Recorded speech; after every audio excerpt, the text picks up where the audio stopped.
Hello everyone, this is your host Heidi Marble. I just wanted to come on and give you an update. I am still continuing to face some pretty significant health challenges, so we have come up with what we feel is an amazing solution. As most of you know that have been listening to the recent podcasts, the incredible Amy Hansen, who is an adopted person, has come on to co-host and help me navigate this time, and she's just been doing an incredible job.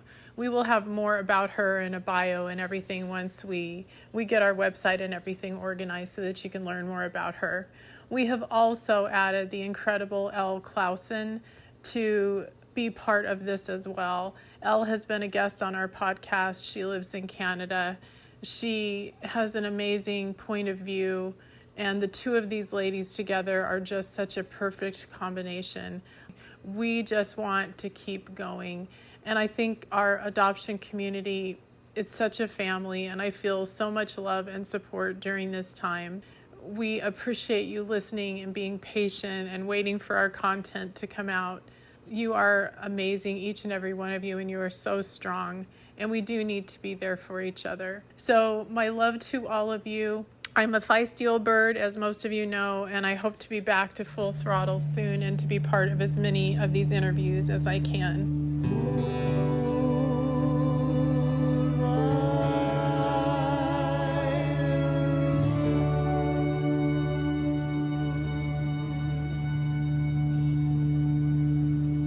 You're listening to the Pulled by the Root podcast.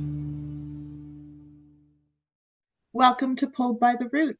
I'm Elle, and I'm sitting in with Amy because Heidi can't be with us today, but we have two guests from New Zealand. The first, Brigs Baker, was adopted during the closed adoption era. She is co-author of a book titled Adopted: Loss, Love, Family, and Reunion. It explores the experience of closed adoption. In Aotearoa, New Zealand, she and co-author Jo Willis both sought and found their respective birth parents at different stages of their lives and have become advocates for other New Zealanders. And then our other guest, Lance Lukin, the irreverent Lance Lukin, as he just said, he's been on the podcast before. Also adopted in New Zealand, domestic, born 1967. Welcome back. So this is a kind of a fun big round table. Yeah, if Briggs, you want to jump in and just tell us a little bit of whatever you want to tell us. Well, I'm actually going to start with my most recent experience as an adopted person, and that is that we've just had a long weekend in Aotearoa, New Zealand, and I've been up at a gathering of my birth mother's family, and I do use the term birth mother because that's her preferred term, so anybody who is uncomfortable with that, that's why I'm using it. And it was one of those surreal out-of-body experiences to be wandering around a group of people. We visited the gravesides of my great-grandparents and grandparents because both my grandparents fought in the war, and we just celebrated Anzac Day, which is a big public holiday in New Zealand. So to be part of that family, my birth family, but not really part of it. So it's feeling very raw, to be honest, right in this moment, Amy, to have had this kind of confronting experience of family, but also, you know, feeling I should be grateful and privileged because so many adopted people and so many birth parents don't get to spend time and space with each other. So yeah, that's all, you know, quite on the surface for me. And my reunion experience, I guess, is shorter than others. Gosh, Lance and I could spend this whole hour just talking about the history of adoption in New Zealand. We were prolific adopters back in the closed era, had the highest rate of adoption in the Western world. So it's very rare for us to go into any space with the word adoption mentioned for someone to not say, oh, my cousin, my best friend at school, my mother, my grandmother, was adopted. So despite it being a common-ish experience here, it's not something that is openly and freely talked about at all. And I feel very jealous sometimes when I listen to Heidi's podcast and others from either the States or Canada or the UK, because you guys are so far ahead of us in terms of getting therapy and seeking help and having support and having open conversations. We have very little of that here. So yeah, that's probably my preamble from my perspective. I feel like a lot of, well, I'll speak for myself, in the US, I mean, my brother was adopted, but as far as like knowing other adoptees growing up, that was not the norm. You know, when you would say you were adopted, people would say, oh, you're adopted. Like, what, how did that go? You know, so it's just so interesting to see that different perspective. An opposite experience for me. On one level, I went to a very small primary school down the bottom of the South Island, at the bottom of New Zealand, and we only had one class per year group. And in my primary school class, there were 4 of us who were adopted. And somehow we knew this, but we never talked about it. So it was known, but not spoken of. I would say that was the same here during the baby scoop, honestly. And it's funny because so many things come out of the States as far as podcasts and things like that, that I find this really interesting to have this conversation with another Commonwealth country, because here during that baby scoop era was also, it was called the 60s scoop of First Nations individuals who are being adopted into white families. Yes. In order, you know, so there's just like eugenics all over the place happening, right? Like you have First Nations children going to white homes, but you also have, well, I read this, these aren't my words, but desirable white babies being adopted then into families as well.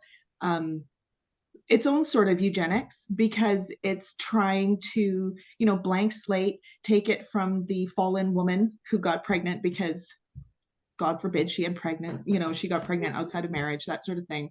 And so we didn't talk about it either, honestly. Like, it's just been in the past few years. So if we seem a little ahead, I don't know, maybe it's our proximity to the United States.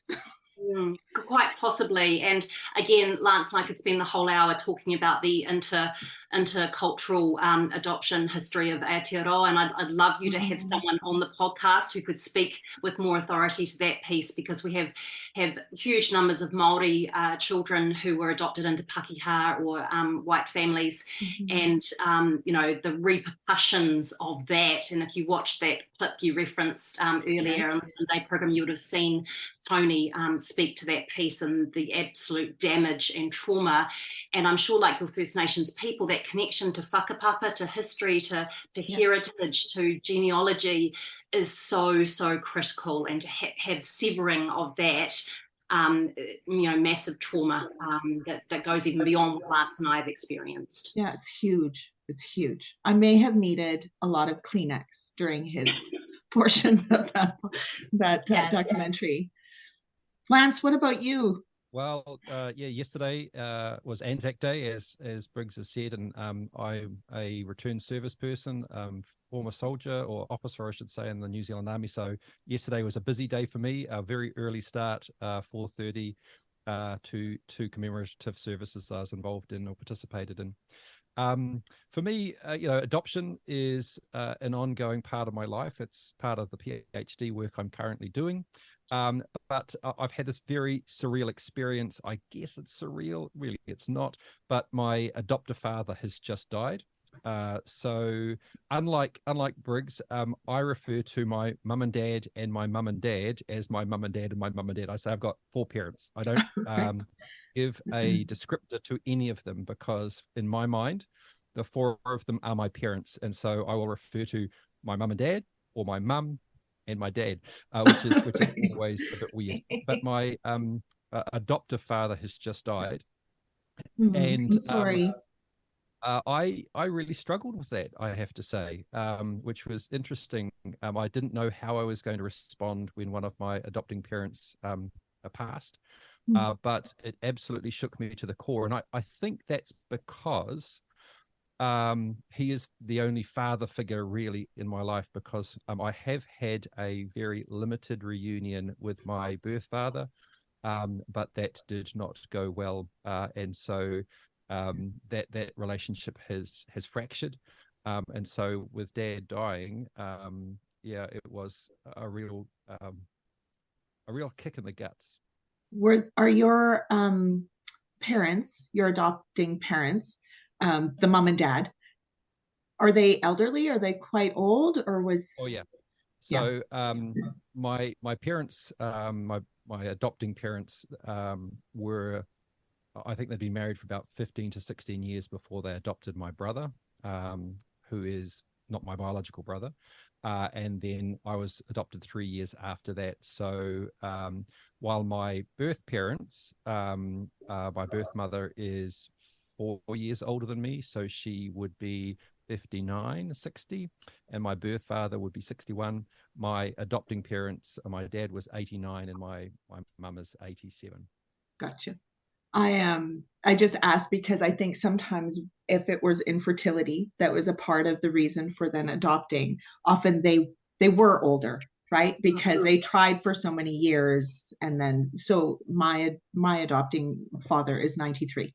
Yeah, I think that's another interesting aspect of the New Zealand landscape, is that there were so many babies to be adopted. My parents did not have infertility issues. They had 2 biological sons, but they wanted a girl. And, there's a story in the book about them actually being offered a different girl, and she didn't quite look enough like my brothers to fit in perfectly. So they said, passed her over and waited for me. So you can just kind of imagine these rows of babies lined up, ready to go off. So although, Lance's parents are a bit older, and that's true too, sometimes that's not the case because infertility wasn't part of it. They just wanted one more, or complete the family, or have a gender balance. There were all sorts of reasons. What was that like for you to know that they passed up a girl already? Like, how does that sit? I think, unlike a lot of adopted people that I have either, sat with or worked with, Elle, I thought I was pretty damn special, and being special can be part of that. But a lot of adopted people don't feel quite special enough, because being chosen means that someone else gave you away, or relinquished, or whatever terminology you want to use. So I being a girl, being chosen for my gender, and then this other, baby being passed over for not being quite good enough, I had a fairly entitled sense of my position in that family. But I think, my story is a little different to some others, and particularly Jo, my co-author, in that I didn't have any extended family. I had no aunts, uncles, or cousins. Both my adoptive parents were only children, which is very unusual. And I didn't have that mirroring of lack of mirroring, of not looking like people in an extended family. It was very insular, very, very close family in that way. And so I fully engaged with the fantasy of being their natural daughter. I had curly hair like my adoptive parents.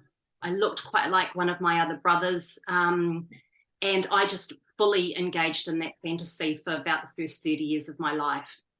That's so interesting to me, because to me, the complete opposite. I was adopted into a German Mennonite family. So there were tons, like both sides, 30 cousins plus on one side, 50 plus cousins on the other. Like, it was insane. And so it was in my face all the time how I didn't fit.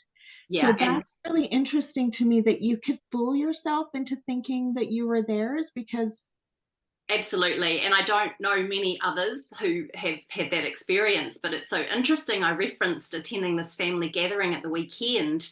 I don't know how to be a cousin. I don't know how to be a niece. I didn't have that experience.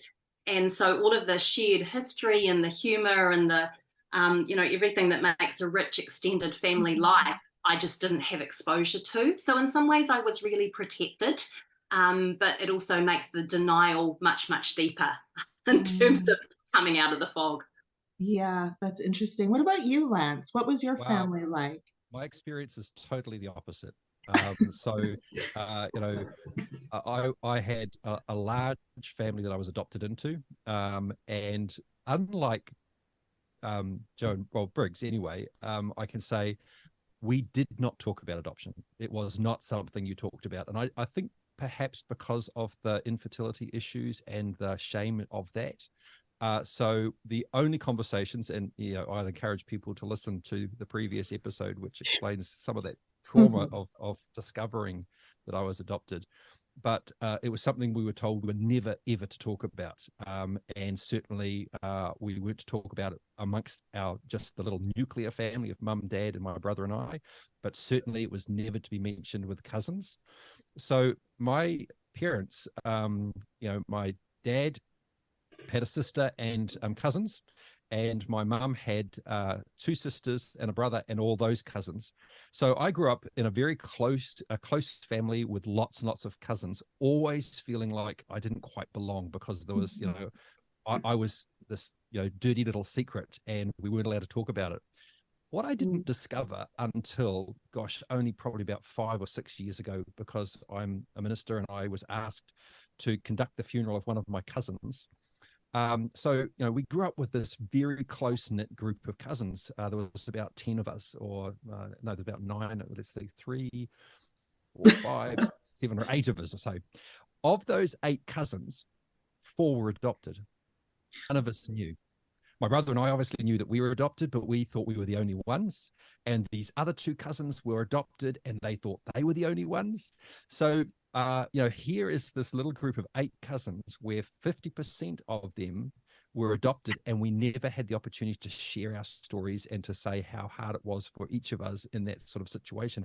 It was a secret. And so when I did the funeral of this cousin, her brother said, "Oh, on the day of the funeral, you do know that Jan was adopted?" And I went, "What?" He says, "Yeah, Jan and I were both adopted." I says, "No way." I said, "Did you know that Jeff and I were adopted?" And he went, "No, you weren't."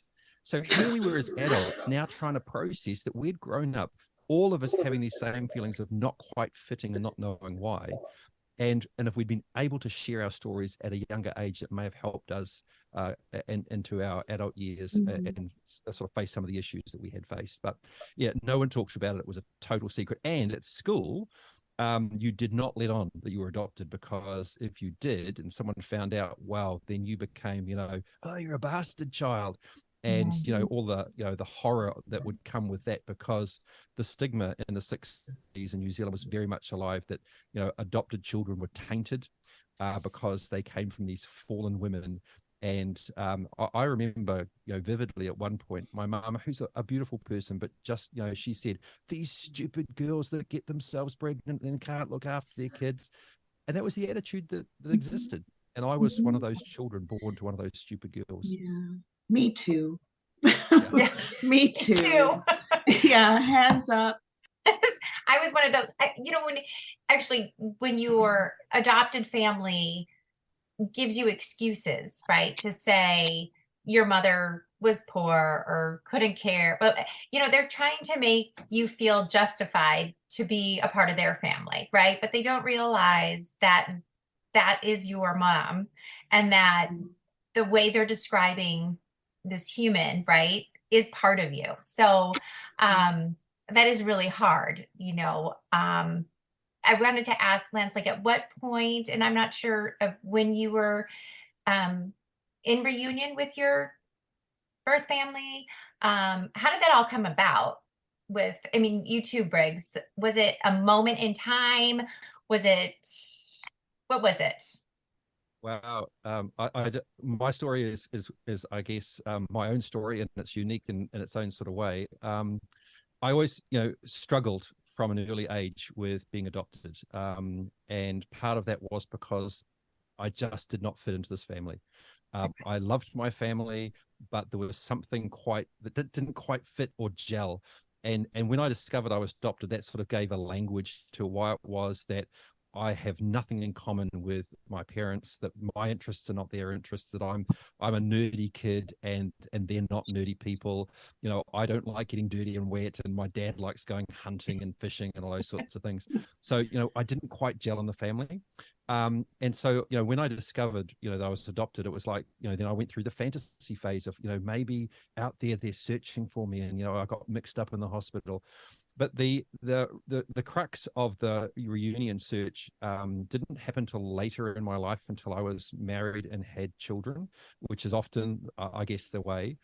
But we had a law reform that occurred here, which was the Adult Adoption Information Act. And I think, at Teachers College at the time, or at university.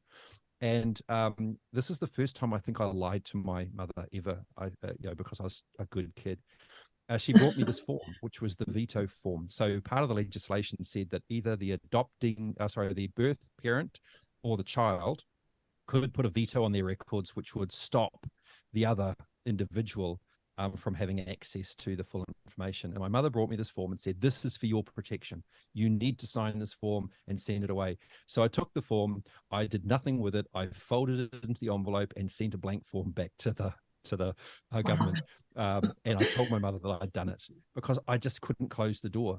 And so that sort of started this little seed in my mind. And then when I went to Teachers College, because I trained as a teacher and did human development, we were doing an advanced human development paper as part of that course, and we were invited to explore an issue in our lives.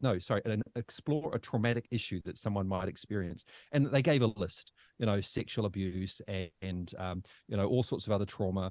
And then one of them was adoption. And it was very clear, the lecturer was very clear, do not choose anything that you have a personal experience of. So, little naive me going, oh, well, look, adoption really isn't that big a deal. I'll write about adoption. Well, that was my underwear. And I completely fell apart. And that's the moment when I went, I need to find out who I am, because I don't fit in this family. I love this family, but I need to know who I am. So that started the search. And that was finding my birth mother was relatively easy, although, I don't know how it was for you, Briggs, but eventually applying for my original birth certificate was in itself a traumatic experience, because you'd write and apply for your original birth certificate. And then when it was ready, if there was no veto on the other side, you'd get a letter from the social welfare department saying, we have your birth certificate. Please arrange an interview, come in, and we will decide whether we're giving it to you. So you actually had to go into this interview process. I don't know if that was your experience, Briggs, but I remember we were living in Stratford at the time. Andrew and I were married. And I went off to New Plymouth to the social welfare, and I went into this room, and there was two social workers, and they had a folder. And they sat there with this folder, and they asked me these questions. What is your intention with receiving this documentation? Are you intending to seek financial money from your birth parents? Are you angry about your adoption? And so it was like this grueling interview of about 25 minutes. And at the end, when I just burst into tears and said, I just want to know who I am, they said, oh, well, okay. And they gave it to me. And then there was a little document in there, a little guidance on how you should approach, if you want to make a reunion experience. So I left there, I went to the public library, and I started the search. And within a few hours, I had, through the electoral rolls and the telephone directories, I had a telephone number. And so that night I went home and called.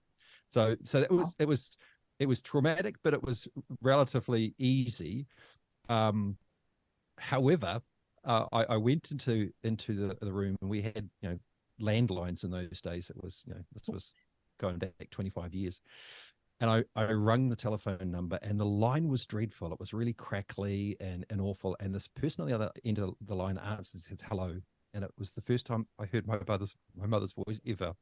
Sorry, I'm just getting a bit emotional now. Wow. I went through this little pre-prepared speech that I'd been given. My name is Lance, and I was born on the 24th of May, 1967. And I'm trying to find someone who I'm related to. Could you help me with my search? That was the script that they gave us. And the voice on the other end said, the line is really busy, really bad. It's going to be fixed. Can you call me tomorrow? And I said, sure, and hung up and burst into tears. That was the conversation. I thought, oh, this is the brush off. I'm going to ring back and they'll never answer. So the next morning at 10 o'clock, I rung back. The phone answered immediately. And it was clear because it had been fixed. And I started to go through the little speech again. Hello, my name is, and the voice on the other end said, Lance, I'm your mum.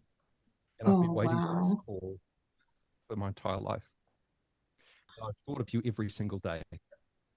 So that was the start of my reunion experience with my birth mother. And she asked me in that conversation, did I want to know who my dad was? And I said, because look, let's be honest, in those days I was a good minister, not like I am today. And I'm thinking about what I said to her, "You tell me when you're ready." Worst thing to say ever, because it was another 15 years before she was finally ready to tell me. So yeah, that was but the beginning of my reunion, and that's now been almost 26, 27 years. Wow, that's amazing. Mm-hmm. Briggs. Sorry, Amy, I was just thinking of the book. Yeah. And of course, I don't want to spoil it because I've read it and stuff, but can you share how yours went down? Because Amy and I were talking about, I'm not sure how we would feel about how part of it kind of happened. Oh, I'm curious to know which part exactly. It was when somebody else made a phone call. Oh, yeah, okay. Lance is so much braver than me, but I think, very different experience to Lance's, which is why it's so beautiful to have these contrasting stories. And that's how the book is written, because Jo and I have very, very different experiences. But I was a late bloomer when it came to adoption. And as we've referenced, I did not have those feelings of not fitting in or being anything less than or an alien in my own family. None of that. And my great unraveling came the day my eldest daughter was born. And, the lead up to that, those of us who have birth babies, is the questions about family history and health and all of those answers I didn't have. So that was really the planting of the seed around, perhaps there could be some use to having a little more information. But, when my eldest daughter Zoe arrived, she was the first relative I'd met. She looked incredibly, people called her Mini Brigs, and was very like me, and it was a very dramatic unraveling to the point where my husband was in the birthing suite with me, and I couldn't hold her for the first 40 minutes. I was out of my body. I was hovering above the bed.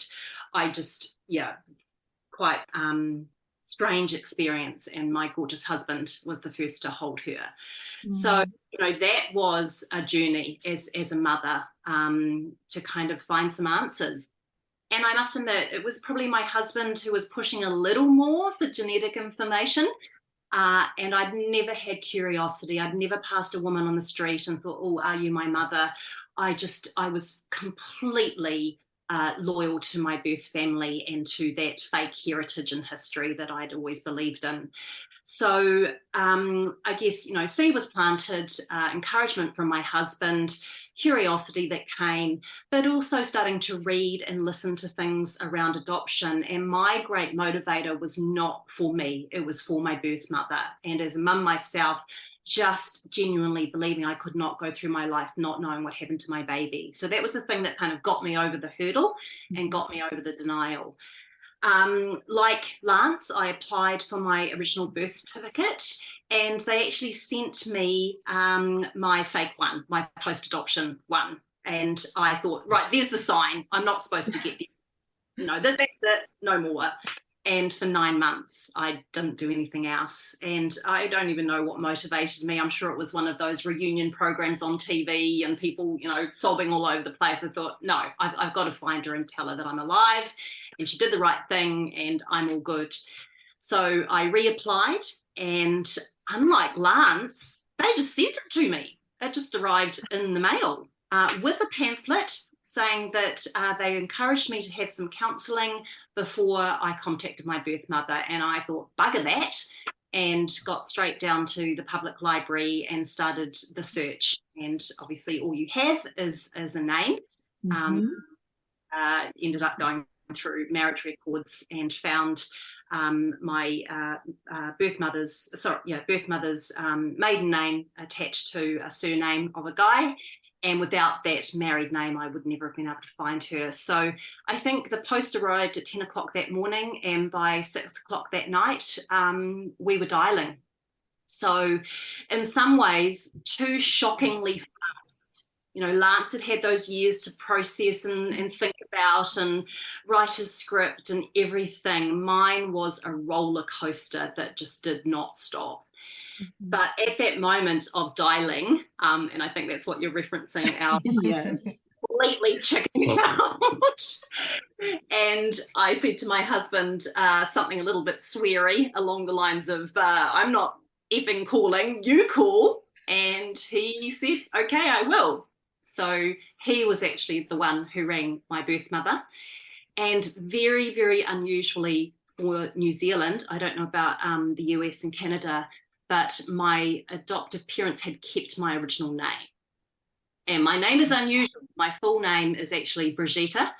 And I was raised with it being pronounced Brigitta, which is the Germanic pronunciation. And it was spelt with 2 G's and 1 T, and on my original birth certificate was 1 G and 2 T's. And trust me, guys, I've spent my whole life spelling my name to people, and not way. So, yeah, Andrew basically said, does the name Brigitta, which was all he knew as the pronunciation, mean anything to you? That was his first line, and she said, yes, it does. She's my daughter. So then he went, oh my God, I don't know if she wants to speak to you, because none of this had been prepared. None of this had been rehearsed. Oh, Brigs. He's just had this bombshell dropped on her, and he made an agreement that he would ring her back in 10 minutes, either to say, look, Briggs is not ready to speak, or, you know, here she is. And he got it. My heart rate, guys, is just going up, like just reliving this, even though I've told the story 100 times. He got off the phone. I'd made him go to a separate room in the house. I didn't know what was going on, if he'd got through, what had happened. He walked out of that bedroom, white as a sheet, and said, it's her. So I had a decision to make. And what else could I do but ring her straight back? And, you know, I was a bit older. I was in my late 30s. I had done some research. I had spoken to people who'd gone through this. And I just somehow managed to be very calm and make it all about her. And I guess that's been my great undoing over 10 years of reunion, is that I've always made it about everybody else.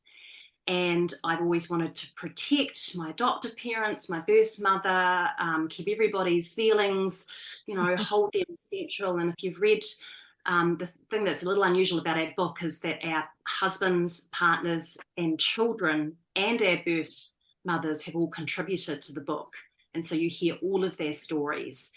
And one of the things my daughters, particularly my eldest daughter, talks about is how stressed mum was, always, whenever there was a family event. And my birth mother and adopted mother ended up living in the same tiny village, because I brought them together in the North Island. And it was just fraught, just trying to manage this dynamic and feeling responsible for having put all of these people into relationship with each other.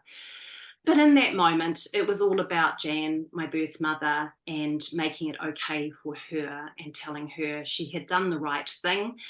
And as it turns out, as much as, you know, I've never blamed her, and there are all of these reasons that we all know about, the coercion, the societal norms, the shaming, everything, there's nothing that can change the fact that she did the most unnatural thing a mother can do, and that is to release the child and walk away. And I experienced that, as we all do as newborns, as the death of my mother. And that's the trauma, right? That's our visceral, somatic experience in every cell of our body. So yeah, my reunion has been, you know, I've heard people describe it as the golden lottery ticket, because my birth mother is amazing. My whole birth family has been so open. I did track down my birth father. I flew to South Africa with my family and landed on his doorstep. You know, there's a whole other story there. I have been welcomed at every turn. I have had aroha love extended to me at every corner, and still there is a wound that will, I believe, never heal. I agree. I've had people say that to me too, and I get it. My birth family, I call them first family, both sides have been very accepting, and I have siblings on both sides that want to know me, and cousins and all of that. And like you said, it's lovely, you know, it's your kin, and yet you don't know them. You don't have the memories. You don't have the inside jokes. all that sort of stuff. And we start from when we meet them. For me, I was 48, and I totally broke, because I think, like you, and I don't know, Lance, Amy, if you're the same. My husband and I were talking about this the other day, because I was telling him about the book, your book that I had just read, and how all of our stories can be so different in so many ways. Like Lance's is different, like with all your cousins who were adopted and none of you knew, all these different things, you feeling like you fit in. Me, I still struggle with the idea of, like, I'm not sure I ever knew what love was. Like, so to say I loved my adopting family, that's still sort of confusing for me, because I felt so apart from. But in all of these things, we were all given a job as a baby. As babies, we're grieving the loss of our mother, like as if she has died. And then we either are the replacement for an infertility issue, or we are the girl that they always wanted, or the boy they always wanted, or, like you said, to flesh out a family. And my husband's like, nobody should give babies jobs. Babies are terrible at jobs, But then even we meet family, and if it goes well, we're still looking after everybody else. We've still got the job of making everybody else feel good. Yeah, and it is a burden. And I always say you can have history and you can have blood, but you don't automatically have relationship.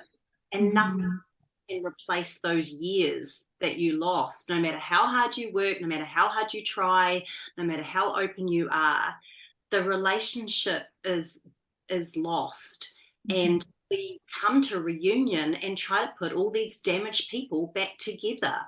And it's just, it can be, and I said this in the documentary we filmed last year, that you can still make something special, but I don't think that there's enough appreciation for how unique it needs to be in order to work. And I tried to put together a mother-daughter relationship. That went at 10 days when Jan, unfortunately, felt compelled to hand me over. And nothing can get that back for me. Others might feel differently. But trust me, I've tried. Yeah. I've had shit tons of counselling and therapy. I think, would it have made a difference if my birth mother had also been willing to go down that route? I have tried to gently encourage that for 10 plus years, but she hasn't. But I have the most ideal experience I've heard of, to be honest. And here I am, still broken, and still got an appointment with my therapist this evening. I met with mine this morning. Briggs, you bring up like such a great point. And I'm going to say, first off, you're not broken. Okay. We are not broken. We don't need to be fixed, right? We have this wound that hit us all. But in your story of being such a tight-knit family growing up, right? You had, as what you thought, your genetic mirroring, by looking like your brother, and not having a huge extended family where you could compare and be like, yeah, that's not me. And then having your birth mom who accepted you, and you putting in all the work, and you bringing all the parties together, and you think this is going to take all this deep pain and sorrow away, right? I'm not going to think about this once everyone is in this harmony together. But yet, as adoptees, and it's the same with me, is that I still struggle, like I've met my birth family. I've, introduced them to my adopted family. Like we've done the things, right?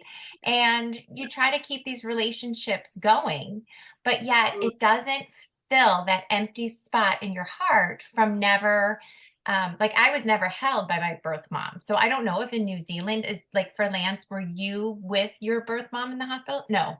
Okay.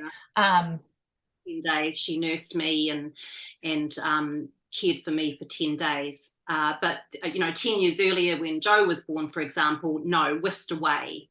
I was just going to say what you were talking about, Amy, is just, the word that's coming up for me is performance.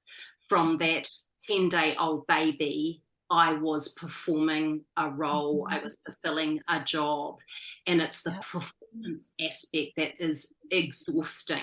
Performing the of an adopted baby who didn't need anything from her birth mother to make the first call okay, and to make the early years of the reunion, and to keep her husband, who never knew anything about me, satisfied.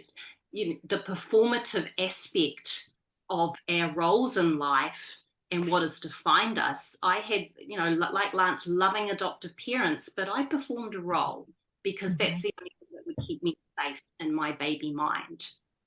Yeah, I was the same. My older adopted brother, again, not biological, he's the bad adopted child. He's the rebellious one. He's pushed against everything. He's caused no end of pain to my parents. So I had to be the good one. I had to perform that role of being the compliant, the grateful adopted person, which I've struggled with. I have to say. Coming back to the whole reunion thing, and the eggshells that you're constantly walking on. So, met my birth mother, 26 years ago. She has 2 children of her own, my half brother and half sister. My half sister was prepared to meet me, and we have sort of been in a reunion. It's got closer over the last little while. My half brother refused to meet me. Did not want anything to do with me. He felt betrayed by his mother, and he fell off the rails a little bit. So 2 years ago, we went, as we, again, Christmas in New Zealand, we go home. And I go home to mum and dad. Now, this year it'll be mum. So I go home to mum and dad. And at some point, we try to make a sneaky visit away to visit the other family, because mum and dad don't want to know about that stuff. They don't care. Well, it's not they don't care. They just, that's not anything they want anything to do with. So a couple of years ago, we had Christmas with my parents, and then we drove away for a day, and we went to have lunch with my birth mother. And so off we went. And we turned up at her place, and she welcomed Andrea and I on the driveway. And she said, "Oh, just to let you know, your brother should be arriving shortly." And I'm going, how does she know my brother? How does she know? Why is he coming? And I'm sitting there, looking quite confused. And then she says, "No, James, your brother." I went, "What?" And so here, at the 26 or 25 year mark, he turns up, and this is the first conversation we're having. And so, we just get on like a house on fire. And there's no mention of the 25 years in between.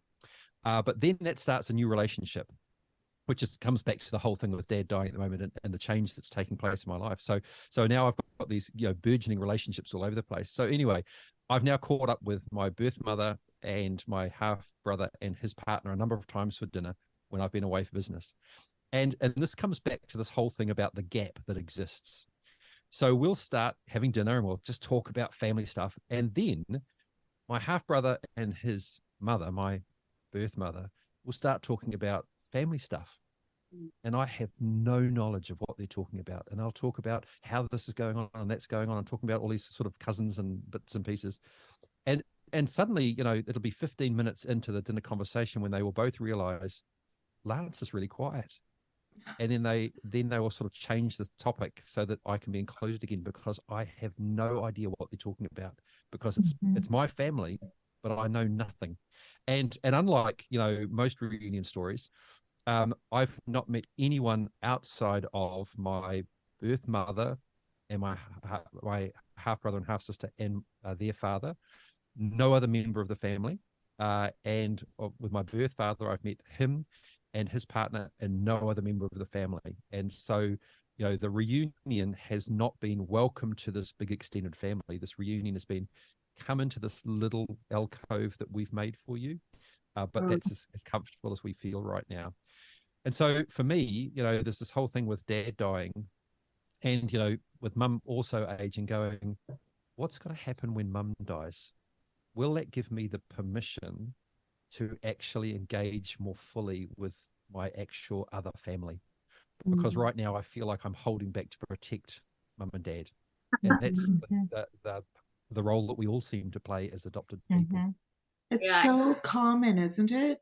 Where that eggshells, I love that you brought up that term because it's so apt. The eggshells that we walk upon in order to make sure people feel okay about it. And the one thing that I've noticed, I've always been a watcher. So when I sit back and I read other adopted people's stories or listen to them, and so often it starts with, I had a nice family, it was very loving and very supportive parents. And then when there's a reunion, all of a sudden not so supportive or not wanting to know about it. Or in my case, them wanting to run the narrative, wanting too much. And my first family wanted anonymity from them. It wasn't a blended family thing to them, which I thought that was fair. And my adopting parents couldn't respect that. So we're now estranged. But how often I've heard people talk about, I think when they pass away, like it feels weird to say that, right? Probably, but I'll be And guilt. free. You feel guilty thinking it. Right. Right. But And, you there's know, a bit of freedom there. but my experience of this is that we are always seeking that nirvana. We're always seeking that next relationship or that next bit of contact, the half brother coming into the relationship. And we never reach it. My adopted mother passed away 18 months ago, and I was, I'll be brutally honest, hanging out for that day. She was bipolar. There were, all sorts of issues around her being able to attach to me in any way as a young child. I went into institutions with her when she was hospitalized, all sorts of stuff. But I was, by the end, just hanging out for her to go and to give me that freedom to fully be part of my birth family. It just unraveled another layer of shit, basically. And the grief, Lance, losing that final kind of connection with my adopted family. My adopted father had died several years before. It was the opposite to relief. It was the opposite to letting go of the guilt, because she was very jealous of my birth mother. It was just another layer. And think, gosh, the only way I can see myself kind of finding peace within all of this at some point is to just find that peace within myself. It's such a cliche, isn't it? But we adopted people are so conditioned to look externally for validation and love and everything else we're seeking. And you know what? We're never actually going to get it from these extended families. We can get beautiful things from them, but I think, there's just another layer to go, Lance, and you may feel some relief and release and all those sorts of things, but there'll be more to it as well, because that was such an important part of your formation as a person. Yeah, that's my experience. I wonder, though, also from my birth mother's side of things, because my birth father's not part of the story. He has opted for various reasons. He thinks I'm too much of a complication in his life, and that's purely and simply because he's very, very wealthy, and his wife doesn't want me to inherit anything, which I'm not entitled to anyway. But that's another story. I think my birth mother is also very protective of the fact that she knows that I still have parents alive, or until recently I had parents alive. I've got my mother. And so she will always be very respectful and ask how mum and dad are. She refers to them, how your mum and dad, which feels very weird than me talking to my birth mother about my mum and dad, because, you're my mum as well, but, it's a different sort of story. So she's very respectful. And I think that she also is holding back because she doesn't want to step on the eggshells either. I mean, there was this amazing moment. Well, can I say it's amazing? There was two things that happened last year. My half brother, one of his children died, tragically, and he rang me to say, Lance, I need you to know this because you're part of my family. So that was a real acknowledgement of the fact that he wanted to extend something beyond just that nuclear relationship. And then we had our Christmas catch up again this year. And he turned up with two of his children, his actual biological children. He says, I need you to meet these kids because guess what?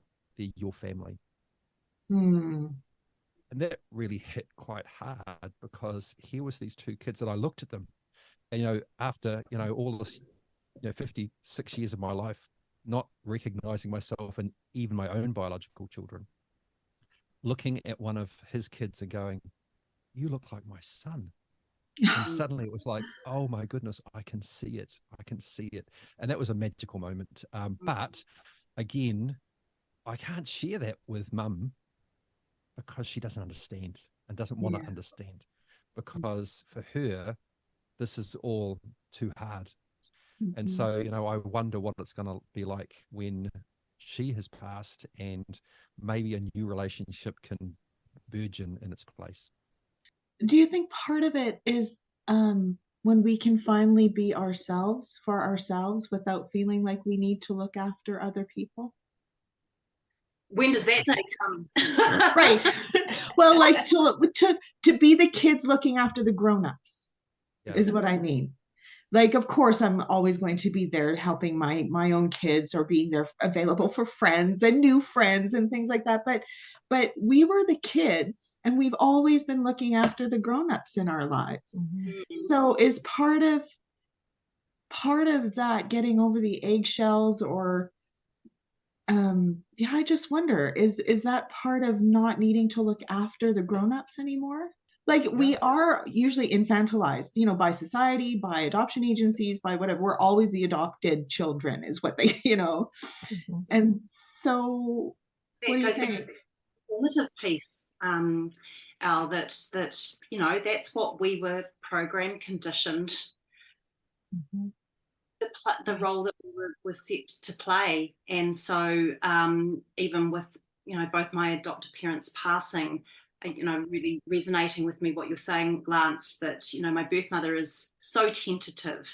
The field is now clear for her, but she gives herself no permission to come forward in the relationship. She gives herself no permission with me. With my daughter's completely different story. She has a natural, evolved relationship with her granddaughters, and that's the gift. As far as I'm concerned, there's not much here for me now. But I've given that gift to the next generation. They have knowledge, they have whakapapa, they have relationship. None of it is missing. And that's what makes it worthwhile for me. But even when she passes and my birth father passes, the role doesn't disappear, right?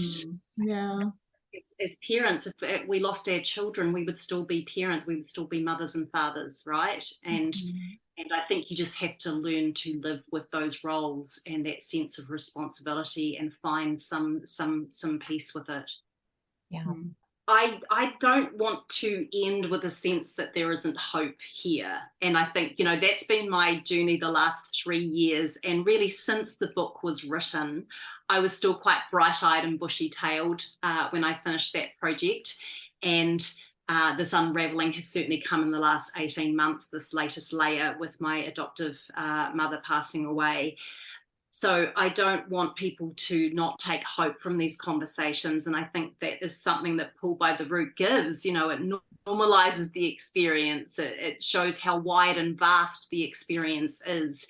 And there are a lot of really sad stories as part of this podcast, and a part of all adoption stories have a sorrow and a grief and a loss to them that's unavoidable. But I just want to leave with the thought that it is a journey, and there is no destination. There is no ideal outcome. And the real journey is the one within. And that's not a new thing to say in these circles, but it's certainly been my experience of being set up with the best possible conditions for reunion, the best possible, fastest search on the planet, etc., etc. And still the journey will continue till the day I die.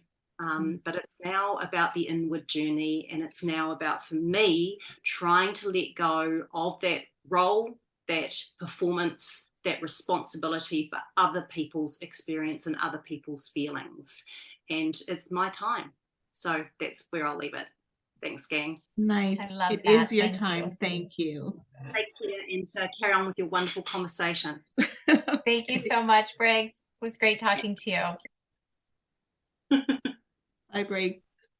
Hey, one of the things, and sort of riffing off what Briggs has just said, for me, the journey is totally unique. Every story, even though we are all adopted people, our stories are unique.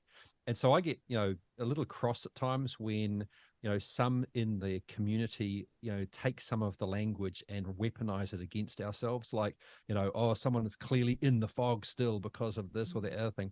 My journey is my journey. My story is my story. My relationship with my parents is my relationship.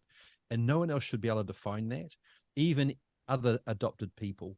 So, some would say because I love and respect my adoptive parents that I'm in the fog because I'm not angry.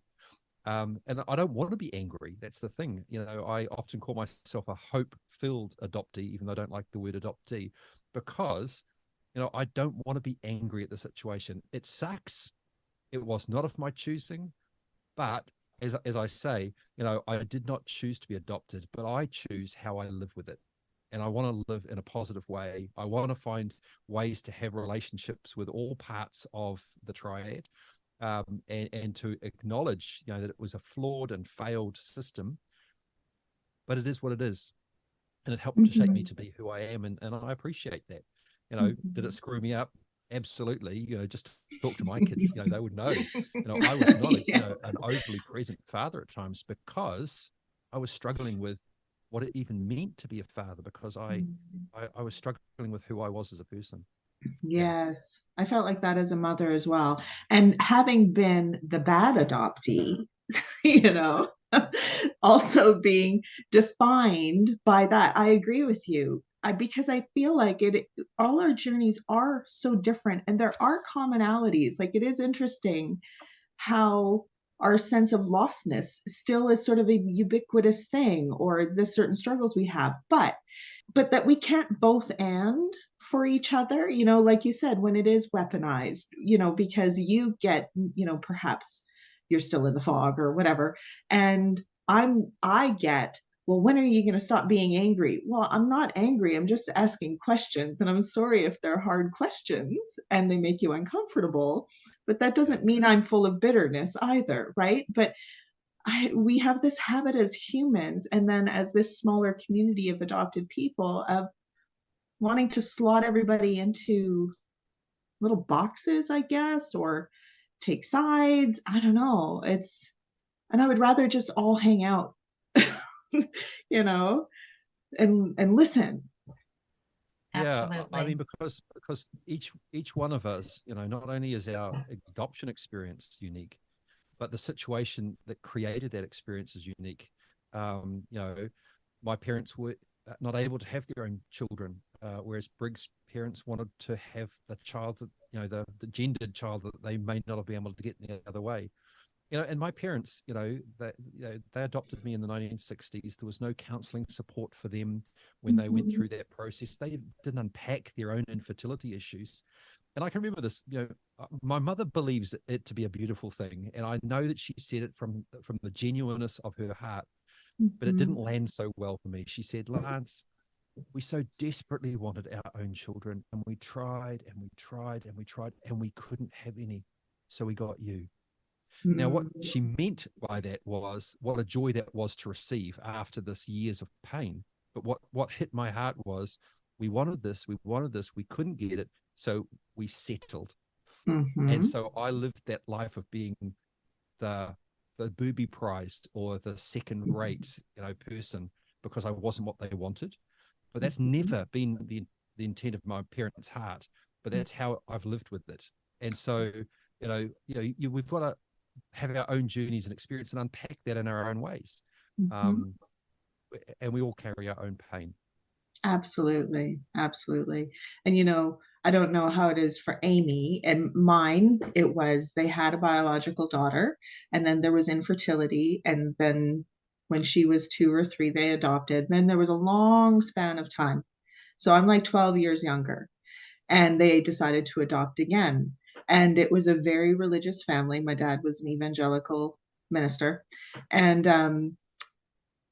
it didn't sit well. But there's performance issues there too, growing up as the pastor's kid. And like you said, So I was also the bad adoptee and the bad pastor's kid. So, you know, but those sorts of stories too, like, it does make them all unique. And if we could just make room for all of our different stories and not assume that, you know, because I took in the same sort of idea. I don't know about you, Amy, but of being like, well, you settled, right? Like you were chosen. And I was like, no, you got a phone call saying there's a baby. Do you still want one? You know? Right. Or to me, and we don't have to go huge into this, but to me, that I was a gift from God. And I remember even as a very young child, because I didn't feel like I fit, I was like, why would God do that? Right? But it just shows that they are all different stories, and we need to just listen and learn. Yeah, I mean, you know, currently I'm struggling with a certain part of the lit review in my PhD, and my PhD is all around the adoption experience for people of faith. And you know, certainly the evangelical narrative that comes out of the orphan care movement in the United States predominantly is that people are called to adopt children, and adoption is part of God's will for your life. And I go, that is total BS. There's nowhere in the scripture does it indicate to me that God wants you to be broken, that he wants you to have disconnection from your family, and that's part of his will for your life. I just don't buy into that, you know. No. I was never the special chosen child or the gift. Effectively, my birth mother was, you know, a child herself, and they were not expecting me in the system. She was, you know, it wasn't prearranged. She went into labor, and that suddenly the social welfare people said, "Oh, good Lord, we got this child and we don't know what to do with it." So they knew that my parents wanted a second child, so they rang one Friday and said, "Hey, do you want another baby?" And they went, "Oh yeah, we'll take another baby," and voila. You know, so I was, you know, there was nothing prepared for me. So, you know, I'm not that special, chosen, gifted child. I'm just like, oh, we've got this kid. Do you want it? You know? Yeah. Did you sleep in a drawer for a little while? Or Well, no, my brother and I shared a bedroom, which was awful. We shared everything, absolutely everything, which was its own experience. Yeah. Yeah. Wow. Oh, that's interesting. Yeah. I mean, I love what you said at the end, Lance, just about the respect that we need to have for each other in this space, that we all have a commonality, but the journey we're taking, the life that came before our adoption, that couple, our adopted life, like everything's going to make it a little different. It's okay. It's okay to be different. You know, that's what makes things interesting. But we can be respectful of everyone's journey and be supportive and be kind. And I just think that non-adoptees and adoptees just need to understand that maybe there probably are some angry adoptees, right? And upset about it. But a lot of the times, like you said, Elle, is when we're asking a question, they take it as we're mad, we're angry, we're upset. But in reality, all we want are some basic answers that anyone who was born in their biological family and kept have those answers for the most part. But just hearing adoptive voices and all the different experiences help each other so much. So I really appreciate you being here, you know, today. And I know we're getting close to time. So if you need to go, I want to be respectful, but if you have more, let's. Yeah, I think that the thing I will close on, if that's okay, is I think that it's really important that we have this experience of talking about our experiences, that we educate, because sadly, you know, that's part of the role that we fulfill. We have to educate the rest of the world about what the experience of adoption is, because often people deny that adoption is a trauma or an issue. So, you know, I know that a lot of people who are friends of mine who are adopted people, if they disclose to someone that they're adopted, and I don't know what it's like for you in your countries, but if you know, I sat on a plane recently and I was talking about my PhD with someone. They said, "Oh, were you adopted?" And I said, "Yeah, I was adopted." And they said, "Have you met your real parents?" And so that's a normal response for people is, have you met your birth parents or your real parents? And a lot of adopted people get really angry at that. And I can sort of understand it because it seems insensitive. But my view is, well, actually, because we haven't talked about this in our society, because it has been a hidden secret, we have to take the initiative to educate people. When I was driving home because my dad had died, and I stopped in along the way at a friend's house, and I said, he knew I was going home, and he says, so was it your real dad or your other one? And again, that was a hurtful statement that for me to hear, but I didn't take it that way. I just said, well, actually, I've got two dads, and it's just, this is the one that's died. I've still got one alive, but what's real and what's not real, they're all real, but it's just my experience is different. And so I think our role as adopted people is to educate. I recently listened, and this is I promise the absolute final. I listened to this amazing podcast, a TED Talk, Ruth Monig, and it was Adoption DNA and the Impact of a Concealed Life. It was a TED Talk at Duke University, which I think took place in February 26, 2022. So if you can put a link into that. One of the things she says in there, which I think is phenomenal, she says, as adoptees, we are put into a yes, but world. Yes, but your parents loved you. Yes, but you should feel fortunate. Yes, but you're lucky. And she says people need to realize that adoptees actually live in a yes and world where there's two stories happening simultaneously. Yes, I loved my parents. Yes, I'm grateful for the life I had. And I grieve because of my birth family that they didn't want me. And I grew up not knowing, and not what that didn't necessarily hurt me or not, so it's this yes and rather than yes but. And so it's trying to teach people that we navigate these simultaneous stories and trying to bring them back together, which is the joy of the adoptive experience and also the pain. Yeah, absolutely. And just for everyone who's listening, Lance, your episode was episode 33. So everyone should go back if they haven't already listened. I apologize in advance. The soundtrack is awful. It really is. It's one of the worst recordings. I think it sounds really gritty and horrible. But also, I'll put a spoiler alert in there, or maybe a trigger alert. It is a traumatic story. So, just be aware of that. Thank you. All right. Cool. Well, I appreciate your time today. And I'm going to go ahead and stop the recording.